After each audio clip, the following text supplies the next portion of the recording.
This is Amelia Loves a Good Story by Janice Pratt, brought to you by Itsy Bitsy Book Bits.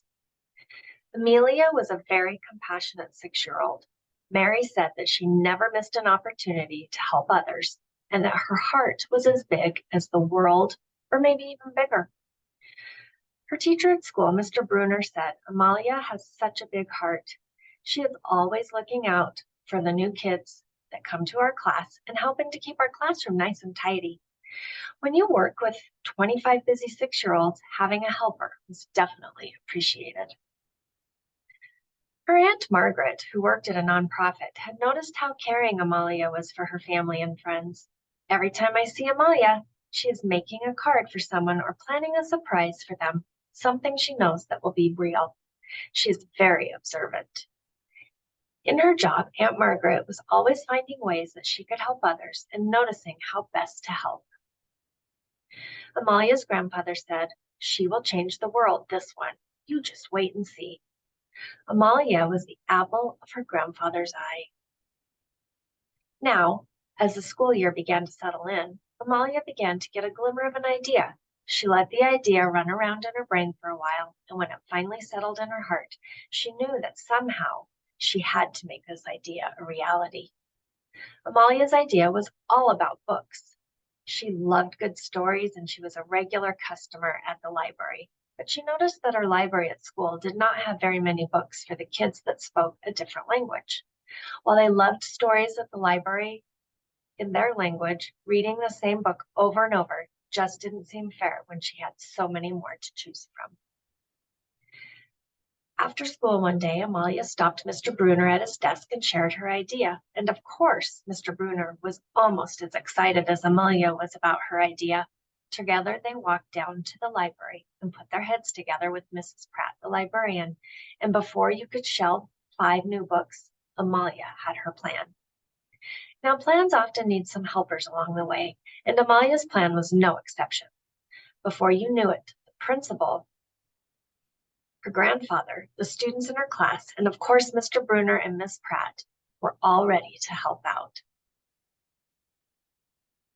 Here, classmates wrote daily announcements to read to the school and made donation cans for every classroom. They even came up with a challenge for the classroom that brought in the most donations. Thanks to Miss Peavy, the principal, everyone was excited about a school-wide celebration when the goal was reached and a class party was promised to the winning classroom. Mr. Bruno enlisted the student council's help to collect the money every week and to count and keep track of the totals. Miss Pratt contacted some local bookstores in their neighborhood who jumped at the chance to help their local community. They agreed to double whatever the school raised in dollars to buy the books that Amalia needed to make her plan a reality. Ms. Pratt could not believe her ears and got all the kids at school to start writing thank you letters right away. Her grandfather, who had been a Boy Scout when he was younger, went to the local scout troop and told them about Amalia's new idea. They began building the box to hold the books that would go in the community and a new sign for the school library where more books would be kept lickety-split. Not even a month had gone by, and the school had collected $1,000. The bookstore had donated $1,000 for a total of $2,000 worth of bilingual books that could be purchased. The community book box had been installed in the village square, and the new sign had been hung lovingly in the school library. On the night of the big celebration, parents and students, community members, and bookstore workers all gathered in the village center, where the town mayor had erected a beautiful red ribbon to be cut to commemorate the opening of the community bilingual book box. Amalia had sent special invitations to all the bilingual families in their school and had arranged for native speakers to be part of the celebration. There was a teacher who spoke Spanish and a man who worked at the grocery store who spoke Chinese. The custodian at the school would speak in German, and Amalia would speak in English.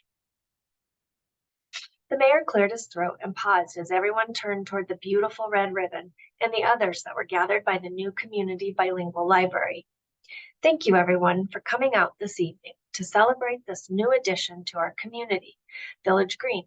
I am very proud of the students at Happy Days Elementary, the local bookstores, Scout Troop 44 and all the other community members who helped to make this idea a reality.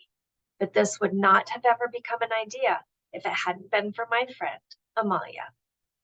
Ms. Johnson repeated, Gracias a todos por venir esta noche a celebrar esta nueva incorporación en nuestro verde de la comunidad. Estoy muy orgulloso de los estudiantes de Happy Days Elementary, las librerías locales, la tropa Scout 321 y todos los demás miembros de la comunidad que ayudarán a hacer realidad esta idea, pero esta nunca se habría convertido en una idea si no hubiera sido por mi amiga Amaleigha. At this, the mayor handed out the microphone over to Amaleigha. Now, many 6-year-olds would have been nervous, but not Amaleigha. She was so excited to show the new bilingual community book library that she felt like she could walk on clouds. She was so happy. In her best 6-year-old voice, she addressed the crowd. My friends have worked very hard, and today we want to open our new community book box. This little library will be open all day and all night so that you can get a book even when the library and school are closed. All you need to do is open the door, take the book you like, and take it home and read it. And when you're done, you just bring it back here. You can also leave extra books you aren't reading anymore from your home. It will be amazing to have books 24/7. She had heard her grandfather say that all the time. With that, the mayor and Amaleigha walked over to the beautiful red ribbon, and a large pair of scissors cut the ribbon. The community book box was now officially open. Amaleigha's neighbor, Annabelle, was the first to walk up, open the door, and pick out her favorite book, La Oruga Muy Hambrienta, a very hungry caterpillar, to the cheers of the gathered crowd. Ms. Peavy stepped to the front of the crowd and addressed the group. We, the students and staff of Happy Days Elementary, would like to invite you to our school library for refreshments and a chance to see our new books that are now available in many different languages. Our school is open for all of you to enjoy. And so the procession began as everyone walked the few blocks to the school, all but one person, that is. Amaleigha hung back just a bit and just gazed at the new community book box that was painted yellow with bright blue letters. She loved how the books were all lined up in a row and how they just waited there for someone to read them. She smiled as she thought of all the joy that these stories would bring to her friends, her neighbors, and her community, and her heart felt all warm and fuzzy. Just then, she felt a soft hand on her shoulder and turned to see her grandfather right behind her. You've done a darn good job, little one. Do you want to read a story? And together, in the quiet of the evening, Amaleigha and her grandpa enjoyed a story together. Then hand in hand, they walked toward the school to join the others.